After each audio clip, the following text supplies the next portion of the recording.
সম্মানিত দর্শক, আজকের বিষয় ছাগল। আমাদের এখানে একটি কথা বহুল প্রচলিত আছে, সেটি হচ্ছে পাগলে কিনা বলে ছাগলে কিনা খায়। আসলে এই কথাটির খুব একটা ভিত্তি নেই, কারণ ছাগল সব কিছু খায় না, সে বেছে বেছে খায়। এই কারণে ছাগলের ঘাস খাওয়ার যে প্রক্রিয়া, চড়ে খাওয়ার যে প্রক্রিয়া, সেটাকে আমরা বলি ব্রাউজিং।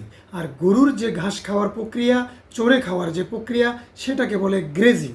ছাগল সাধারণত ঘাসের টপ টপ অংশগুলো খায়, আগাগুলো খায়, আর গোড়াগুলো খায় সাধারণত ভেড়া। এই কারণে ছাগলের গ্রেজিং প্রসেসটাকে আমরা ব্রাউজিং বলি। সে খুবই চুজি এবং সে সাধারণত পরিষ্কার পরিচ্ছন্ন থাকতে পছন্দ করে। ছাগল খুবই ইকোনমিক্যালি একটি ইম্পর্টেন্ট প্রাণী। এটিকে আমরা গরিবের গাভীও বলতে পারি। আমাদের যে প্রান্তিক গ্রামীণ মহিলা আছে, বেকার যুবক আছে, অথবা ক্ষুদ্র যে উদ্যোক্তা আছে, অথবা বৃহৎ উদ্যোক্তা, সবাই কিন্তু ছাগল পালনে উদ্যোগ নিতে পারেন। এই ছাগল পালন উদ্যোগ নিতে হলে আপনি কম ইনভেস্টমেন্টে একটু সচেতন থাকলে আপনি অনেক লাভবান হতে পারবেন এবং খামারটিকে একটি সুন্দর অবস্থানে দাঁড় করাতে পারবেন। আসেন আমরা ছাগলের কিছু জাতের কথা বলি। বাংলাদেশে সবচেয়ে বহুল প্রচলিত যে জাতটি আছে সেটি হচ্ছে black Bengal goat. Royal Bengal tiger বললে যেরকম পুরা পৃথিবীতে সুন্দরবনের বাঘকে বোঝায়, ঠিক একইভাবে ব্ল্যাক বেঙ্গল গোটকে সাধারণত এই অঞ্চলের, বাংলাদেশের এই অঞ্চলের ছাগলকে বোঝায়। এর চামড়ার কোয়ালিটি অনেক ভালো, এর মাংসের কোয়ালিটি অনেক ভালো, এর যে বাচ্চার প্রলিফিকেসি খুবই বেশি। সে একবারে 2টি 3টি 4টি পর্যন্ত বাচ্চা দিতে পারে। ছাগলের যে অন্যান্য জাতগুলো আছে, যেমন যমুনাপাড়ি বা রাম ছাগল, যেটির কানগুলো অনেক লম্বা হয়। এছাড়া আছে Saanen, betel, Kashmiri, angora, Totapuri সহ বিভিন্ন ধরনের ছাগল দেখতে পাওয়া যায়। কাশ্মীরি যে ছাগলটি, সেটি সাধারণত তার মোহেয়ার বা কেশের জন্য খুবই বিখ্যাত। এটা দিয়ে কাশ্মীরি শাল, যে বিখ্যাত শালটি আছে, সেটি বানানো হয়। ছাগল পালনের ক্ষেত্রে সবচেয়ে ইম্পর্টেন্ট যে জিনিসটি, সেটি হচ্ছে ছাগলকে আপনি মাচায় পালতে হবে। না হলে ছাগলের যে প্রস্রাবগুলো আছে সেগুলো থেকে অ্যামোনিয়া গ্যাস উৎপাদন হয়।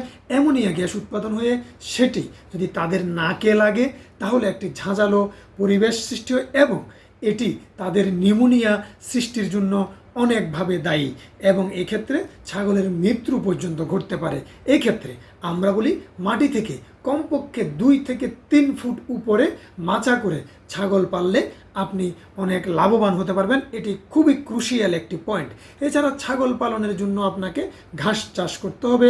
সাধারণত লিফি এবং নরম যে ঘাসগুলো আছে সেগুলো ছাগলের জন্য খুবই উপযোগী, যেমন আপনার পাড়া, জার্মান এবং স্মার্ট নেপিয়ার যেগুলো আছে সেগুলো আমরা ছাগলকে দিতে পারি। এছাড়া দুর্বাঘাস্য আরও যে দেশীয় ঘাসগুলো আছে সেগুলো আমরা ছাগলকে দিতে পারি। ছাগলের জন্য দানাদার খাদ্য খুবই কম লাগে, সেগুলো হচ্ছে সর্বোচ্চ 250 গ্রামের মতো ছাগলের দানাদার খাদ্য লাগতে পারে। ছাগলের যে আমরা খাদ্যের কথা বললাম, দানাদার খাদ্য সাধারণত 250 গ্রামের মতো লাগতে পারে। ছাগল পালনে জায়গাও যে খুব বেশি লাগে তা নয়। যারা ছোট পরিসরে পালতে পারেন তারা খুব কম জায়গার মধ্যে ছাগল পালতে পারেন এবং গ্রামীণ যে মহিলা আছেন তারা এটিকে খুব সহজেই ম্যানেজমেন্ট করতে পারেন। ছাগলের কৃমির ওষুধ খাওয়াতে হয় এবং সবচেয়ে ইম্পর্টেন্ট হচ্ছে ছাগলকে প্রাণঘাতী একটি রোগ হয়, সেটি হচ্ছে ভাইরাল একটি ডিজিজ পিপিআর, পেস্টিস রুমিনেন্ট। এটির জন্য ছাগলকে টিকা দিয়ে রাখতে হবে প্রতি বৎসর। নিয়ম করে যদি টিকা দেন তাহলে ছাগলের মৃত্যুর হার অনেক কমে যায়। এছাড়া আরও অন্যান্য টিকাও আছে, সেগুলো সেকেন্ডারি বা অতটা ম্যান্ডেটরি নয়। ছাগলের যে কৃমির ওষুধ আছে সেগুলো ছাগলের বাচ্চাকে, যে লিকুইড কৃমির ওষুধ আছে সেগুলো খাওয়াতে পারেন, লিভামিজল জাতীয়, এবং বড় ছাগলকে ফেনবেন্ডাজল, ফেনবেট এই জাতীয় কৃমির ওষুধগুলো খাইয়ে রাখলে ছাগলের কৃমির উপদ্রব কম হয়, তার প্রোডাকশন বেশি হয়। ছাগলের আরেকটি সবচেয়ে বড় যে সমস্যাটি হয় সেটি হচ্ছে ছাগলের ইনব্রিডিং সমস্যা। আমরা সাধারণত ছাগলকে দেখা যায় একই ছাগল দিয়ে বারবার পাল দেওয়ার ফলে ইনব্রিডিং সমস্যা বা নিকট আত্মীয়ের সমস্যাটা সৃষ্টি হয়। এক্ষেত্রে হয় কি, ছাগলের যে বাচ্চাগুলো হয় সেগুলোর কনজেনিটাল অ্যাবনর্মালিটি, জন্মগত ত্রুটি দেখা দেয়, এদের গ্রোথ হয় না, এদের মৃত্যুর হার বেশি হয়। ছাগলের যে বাচ্চার জন্মগত ওজন সেটি কম হতে পারে। এই ইনব্রিডিংটা হচ্ছে একই ছাগলের কাছে বারবার পাল না দেওয়া। উদাহরণস্বরূপ আপনাকে বলি, মনে করেন একটি মা ছাগলকে একটি পাঁঠা ছাগলের কাছে নিয়ে যাওয়া হলো, সেটি এই ছাগল দ্বারা বীজ দিয়ে সেটি গর্ভবতী হলো। এই মা ছাগলটি থেকে যদি একটি মেয়ে ছাগল জন্মায়, সেটি যদি 4 মাস 5 মাস 6 মাস পরে যখন যৌবনবতী হয়, তখন যদি আপনি আবার সেম পাঁঠার কাছে এটিকে পাল দেওয়ার জন্য বা বীজ দেওয়ার জন্য নিয়ে যান, তাহলে সম্পর্কটা অনেকটা বাপ মেয়ে হয়ে যায়। এই ক্ষেত্রে আমরা বলবো আপনারা রেকর্ড কিপিং রাখবেন। ছাগল এর ক্ষেত্রে আমরা ইনব্রিডিং সমস্যা এড়ানোর জন্য বলছি। মানুষের ক্ষেত্রে যেসব সম্পর্কগুলো নিষিদ্ধ, আমরা এনিমেলের ক্ষেত্রেও বলেছি যে সেসব সম্পর্কগুলো সাধারণত এড়িয়ে চলে যাওয়ার জন্য।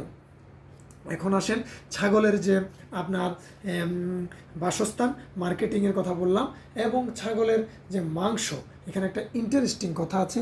ছাগলের মাংসকে আমরা প্রচলিতভাবে আমরা যদিও মাটন বলি, কিন্তু ছাগলের মাংসের যে সাইন্টিফিক্যালি বিশ্বজুড়ে যে নামটি, সেটি হচ্ছে সিবন বলা হয় ছাগলের মাংসকে, আর মাটন বলা হয় সাধারণত ভেড়ার মাংসকে।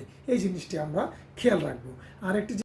আরেকটি ইন্টারেস্টিং বিষয় হচ্ছে, ছাগল যখন বেশি বাচ্চা দেয় তখন দেখা যাচ্ছে ছাগলের বাট হচ্ছে 2টি, বাচ্চা দিল 4টি।